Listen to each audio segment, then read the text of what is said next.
Peu importe la beauté de ta robe, Sienna, tout le monde ici pense que ta place est en bas de l'échelle. À Somerset High, ce message silencieux était répété chaque jour. Sienna, élève noire brillante de 17 ans, avançait dans les couloirs avec une dignité calme, malgré les regards, les murmures et les humiliations répétées. Sa professeure d'histoire, Madame Gable, incarnait une autorité cruelle et biaisée, appliquant ses règles selon la couleur de peau, rabaissant Sienna en public, mettant en doute son intelligence, ses résultats et même son droit à réussir. Encouragé par ce climat toxique, Austin, star de l'équipe de football, et son ami Léo transformèrent les moqueries en attaques ouvertes. À la cafétéria, ils la percutèrent volontairement, renversant de la nourriture sur elle sous les rires et les téléphones levés, diffusant la scène en ligne avec des commentaires humiliants.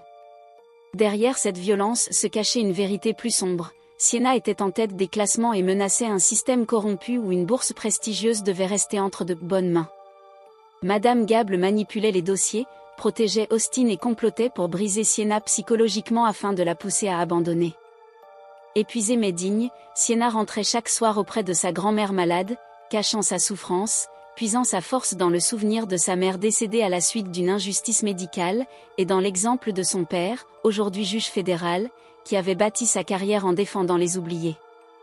Lorsqu'il lui envoya la robe blanche de sa mère, symbole de courage et d'héritage, Sienna comprit qu'elle ne devait plus baisser la tête.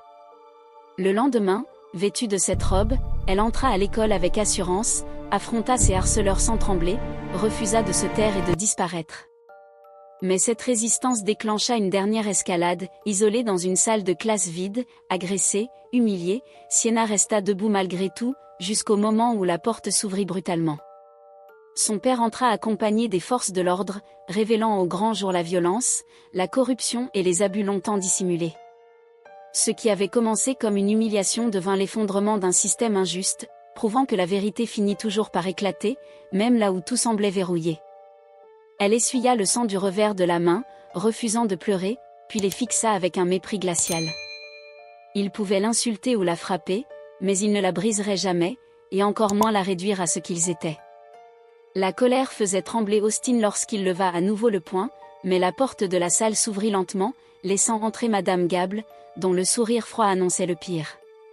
Elle verrouilla la porte, coupa court à toute tentative d'explication, d'un ton cruel, donna le feu vert. Elle avait neutralisé les caméras, personne ne viendrait. Coincée contre le mur, Sienna resta droite, le regard fier, refusant de se soumettre. On l'accusait d'ingratitude, de profiter du système, de n'apporter que honte et problème, mais elle répondit avec une dignité implacable qu'elle n'avait pas besoin d'être spéciale pour être humaine, contrairement à eux. Ces mots firent voler en éclats le masque de Madame Gable, qui ordonna qu'on la maintienne. Malgré sa résistance, la supériorité physique eut raison d'elle. Lorsqu'elle révéla que son père était juge fédéral, les moqueries redoublèrent. L'humiliation atteignit son sommet quand son uniforme fut déchiré, détruisant en un instant ce que sa mère représentait pour elle. Pourtant, même à genoux, brisée mais lucide, Sienna refusa la honte. C'est alors que le destin bascula, la porte explosa sous un choc brutal et un homme imposant entra, drapé de la robe noire d'un juge fédéral. Son autorité figea la pièce. C'était son père. Sans un mot, il la couvrit, la protégea, puis fit arrêter tous les responsables. La peur changea de camp.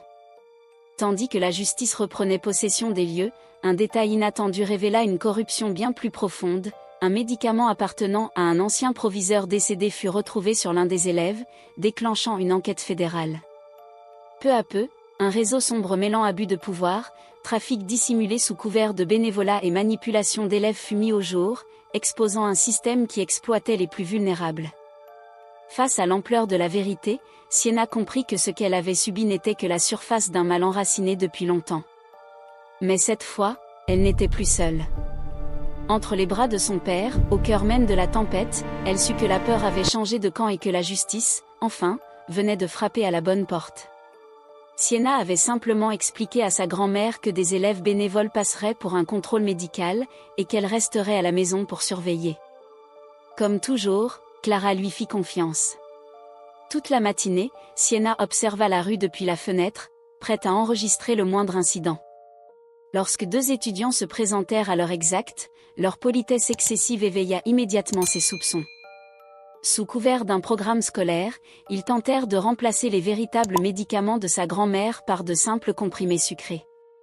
Sienna intervint sans hésiter, déjouant la manipulation et forçant les adolescents à avouer l'existence d'un réseau de corruption impliquant l'école, des responsables administratifs et des figures influentes de la ville. L'enquête révéla alors un trafic de médicaments, des fraudes massives et même l'assassinat d'un ancien proviseur qui avait tenté de tout arrêter. Malgré les menaces, la pression sociale et l'isolement, Sienna refusa de se taire. Aidée par son père, juge intègre, elle livra les preuves aux autorités. Arrestation, exhumation, incendie criminel pour détruire des preuves, aveux enregistrés et documents numériques mirent finalement à nu un système pourri jusqu'au sommet. Même au cœur du chaos et du danger, Sienna risqua sa vie pour sauver une innocente, prouvant que le courage pouvait surgir là où tout semblait perdu. À l'aube, alors que la ville vacillait entre colère et vérité, une chose était claire, le silence avait été brisé, et plus rien ne pourrait étouffer la justice. L'anticipation épaississait l'air. Les équipes de caméras se pressaient sur les côtés, se bousculant pour obtenir le meilleur angle, tandis qu'une forte présence policière surveillait les entrées, incapable toutefois de contenir l'énergie explosive prête à se libérer. Sur scène, le maire Harrington se tenait sous le sceau de la ville, son assurance habituelle fissurée par le désespoir. Son costume était impeccable, mais la sueur brillait à la lisière de ses cheveux.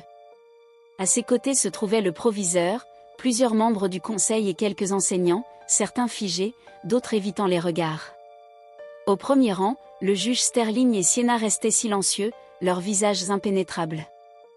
Lorsque le maire s'approcha enfin du micro, sa voix résonna avec une autorité soigneusement travaillée. Il déclara se tenir devant eux non seulement comme maire, mais comme père et citoyen blessé par les événements ayant frappé la communauté.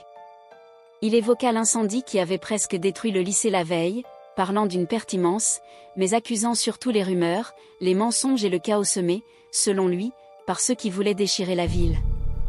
La foule murmura, partagée entre confusion et colère. Harrington affirma que certains tentaient de faire croire que la corruption régnait dans ses murs, que les dirigeants et enseignants avaient trahi la population, et que sa famille était impliquée dans des actes visant les plus vulnérables. Il désigna alors Sienna, la présentant comme une jeune femme animée par une rancune personnelle, soutenue par son père, le juge Sterling, qui l'accusa d'avoir détourné la justice pour assouvir une vengeance. Des cris éclatèrent, certains en soutien, d'autres emplis de peur. On demanda la vérité, on cria à propos de pilules.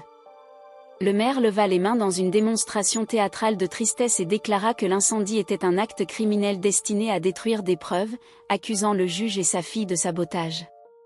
Les mots retombèrent comme un poison. Sienna sentit les regards la transpercer, certains emplis de doute, d'autres de haine.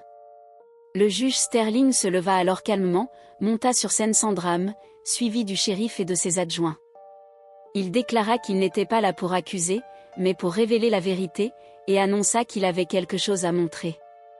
Les lumières s'éteignirent, une vidéo apparut à l'écran, des images de surveillance authentifiées montrant le maire, détendu, tenant des propos glaçants sur les personnes âgées, parlant d'économie, de pilules, de menaces et de mépris. Un souffle d'horreur parcourut la salle. La vidéo se figea sur son sourire. Le silence fut total, avant que la colère n'explose. Des personnes âgées se levèrent, criant leur honte et leur douleur. Le maire tenta de nier, parlant de montage, mais plus personne ne l'écoutait. La confiance bâtie sur des décennies s'effondra en quelques secondes. Le shérif prit alors le micro et annonça l'arrestation du maire pour conspiration, fraude, meurtre et exploitation des personnes âgées. Les applaudissements couvrirent les protestations tandis que les menottes claquaient. Autour, la foule pleurait, s'embrassait, libérant des années de peur. Plus tard, au tribunal fédéral, l'affaire fut jugée publiquement. Les preuves s'accumulèrent, les témoignages se succédèrent, et Sienna tint tête à la défense avec calme et courage. Puis Austin entra, accompagné de sa grand-mère en fauteuil roulant, avouant ses fautes, dénonçant son père, reconnaissant la vérité et demandant pardon. Son témoignage bouleversa la salle. Le verdict tomba, le maire fut reconnu coupable et condamné à la prison à vie, ses biens saisis pour indemniser les victimes et reconstruire la communauté. Les complices furent condamnés, tandis qu'Austin reçut une peine aménagée en reconnaissance de sa coopération. Des mois plus tard, Somerset renaissait. Le lycée fut transformé, dirigé par de nouveaux responsables, débarrassés de la peur. Lors de la cérémonie de remise des diplômes, Sienna monta sur scène comme major de promotion, portant sous sa toge la robe autrefois déchirée, réparée alors selon l'art du kintsugi, symbole de cicatrice devenue force. Dans son discours, elle parla de justice, de silence, de dignité et de courage.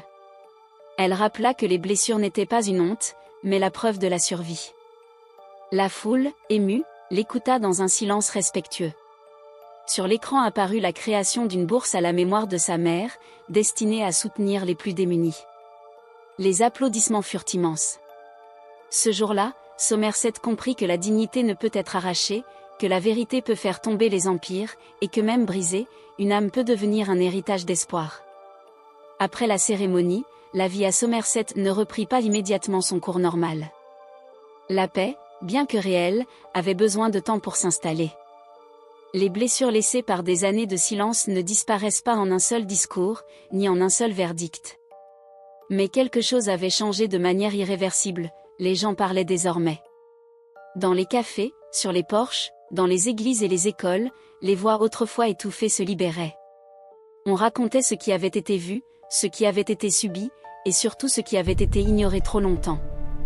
Le nom de Sienna revenait souvent, non comme une héroïne inaccessible, mais comme le symbole d'un courage possible, humain, imparfait.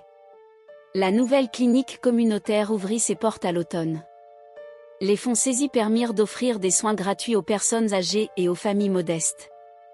La grand-mère d'Austin fut l'une des premières patientes à y être accueillie. Chaque fois qu'elle franchissait la porte, elle serrait la main de l'infirmière avec reconnaissance, murmurant que la dignité avait enfin trouvé sa place dans cette ville. Austin, fidèle à sa probation, consacrait ses journées au service communautaire. Il nettoyait, réparait, aidait, sans chercher les regards ni le pardon. Il apprenait, lentement, que la responsabilité n'est pas un fardeau à fuir, mais un chemin à traverser. Sienna quitta Somerset pour poursuivre ses études, le cœur partagé entre l'envie d'aller de l'avant et la peur de laisser derrière elle ce qu'elle avait contribué à réparer. Mais elle emporta avec elle plus que des souvenirs, elle emporta une voix. Sur les bancs de l'université, elle prit la parole lors de conférences, écrivit, témoigna. Elle parla de justice, mais aussi de compassion. De vérité, mais aussi de reconstruction. Elle expliqua que dénoncer n'était pas détruire, mais refuser de continuer à vivre dans l'ombre. Le juge Sterling, désormais à la retraite, consacra son temps à encadrer de jeunes juristes et à soutenir les victimes de crimes institutionnels. Il n'était plus seulement un homme de loi, mais un gardien de mémoire. Chaque fois qu'il passait devant l'ancien lycée, il s'arrêtait un instant, non par regret, mais pour se rappeler que même les lieux marqués par la douleur peuvent devenir des terrains de renaissance. Des années plus tard, lors d'une cérémonie discrète, une plaque fut installée devant Somerset High. Elle ne portait pas de nom célèbre ni de titre grandiose, mais une simple phrase gravée dans le métal. Ici, le silence a été brisé. Ici, la vérité a choisi de rester. Sienna revint ce jour-là. Elle observa les élèves entrer dans le bâtiment sans crainte, sans chuchotement. Elle sourit. Sa robe blanche, désormais conservée avec soin, restait pour elle un rappel silencieux. Les cicatrices ne disparaissent jamais complètement, mais elles peuvent briller si on choisit de ne plus les cacher. Et tandis que le soleil se couchait sur Somerset, une certitude demeurait, la justice n'est pas un moment figé dans le temps. C'est une vigilance. Une promesse renouvelée. Et parfois, il suffit d'une seule voix, assez courageuse pour dire non, pour transformer à jamais le destin de tout un monde. Les années passèrent, et pourtant, à Somerset, rien ne redevint jamais tout à fait ordinaire. La ville avait appris à se méfier du confort du silence. Chaque décision publique était désormais scrutée, chaque autorité interrogée. Les assemblées municipales se remplissaient comme jamais auparavant, et pour la première fois, les personnes âgées, les étudiants, les familles modestes occupaient les premiers rangs, non plus comme figurants, mais comme voix légitime. À l'université, Sienna poursuivait des études de droit et de santé publique, convaincue que la justice ne pouvait être complète sans accès aux soins. Elle refusait les raccourcis et les projecteurs faciles. Lorsqu'on l'invitait à raconter son histoire, elle rappelait toujours que le courage n'était pas né en elle par héroïsme, mais par nécessité. Elle parlait des nuits de doute, de la peur constante, de la tentation de se taire. Elle disait la vérité brute, se lever avait un prix, mais se taire en avait un plus lourd encore. Un soir d'hiver, elle reçut une lettre sans expéditeur. À l'intérieur, quelques lignes tremblaient. « Grâce à toi, j'ai parlé. Ils m'ont cru. Merci de m'avoir montré que survivre n'était pas une honte. » Sienna resta longtemps immobile, les yeux embués. Elle comprit alors que l'impact de ce qu'elle avait fait continuait de se propager, invisible mais réel, comme une onde. À Somerset, la bourse au nom de sa mère permit à plusieurs élèves de quitter la ville pour étudier. Certains revenaient, d'autres non, mais tous portaient en eux cette idée nouvelle: la valeur d'une vie ne dépend ni de son origine ni de la peur qu'elle inspire aux puissants. Le lycée, autrefois symbole d'oppression, devint un lieu pilote pour des programmes contre le harcèlement et les abus institutionnels. Les murs furent repeints, mais surtout, les règles changèrent. Austin, après des années de travail et de silence volontaire, demanda à rencontrer Sienna une dernière fois avant qu'elle ne quitte définitivement l'État. Il ne chercha pas à se justifier. Il parla peu. Il dit seulement qu'il apprenait encore à vivre avec ce qu'il avait fait, et que c'était ainsi que cela devait être. Sienna l'écouta, sans colère ni absolution. Elle comprit que la justice ne consistait pas toujours à réparer, mais parfois simplement à empêcher que le mal se reproduise.